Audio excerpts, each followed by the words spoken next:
మనకి అందరూ కూడా డాక్టర్లు అందరూ కూడా ఏమన్నా ఇబ్బంది వస్తే కనుక ఎవరికాళ్ళకి అందరినీ కూడా చేప తినండి, మంచిది ఆరోగ్యానికి. అదేవిధంగా రొయ్యలు కూడా మనకి బయట ఫారిన్ కంట్రీస్లో అందరూ కూడా ఎక్కువ మ్యాక్సిమం అందరూ కూడా రొయ్యే తింటున్నారండి. వాళ్ళకి ఏమీ లేవు కొలెస్ట్రాల్ కానీ ఏ విధమైన ఇబ్బంది లేదు.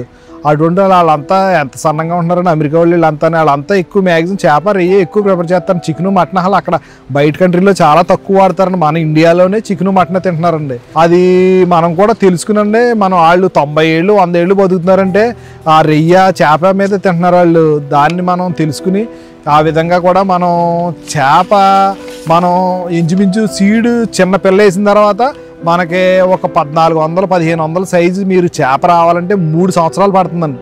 సీడ్ ట్యాంక్లో మనం 1.5-2 సంవత్సరాల పిల్లల్ని 2 సంవత్సరాలు సీడ్ ట్యాంక్లో పెంచుకునండి. తర్వాత కల్చర్ ట్యాంక్లో 8 నెలలు పెంచి మీకు 28 నెలలకు చేప ఇచ్చామంటేనండి అది ఎంత స్ట్రాంగ్గా న్యాచురల్ ప్లాంట్ని తినండి. అది న్యాచురల్గా మీకు చేప పెరుగుతుందండి. అది కూడా మనం పెట్టింది కొంచెం తౌడు పెడతామండి.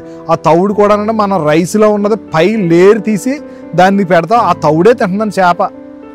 కనవైతే న్యాచురల్ ఫుడ్ తింటుంది. అటువంటి మంచి ఫుడ్ తిని మనం ముళ్ళు తీసుకోలేక మన ఇండియన్స్కి కొంచెం ఆ ముళ్ళు వల్లే కొంచెం ఇబ్బంది పడి చేపని అవాయిడ్ చేస్తున్నారు.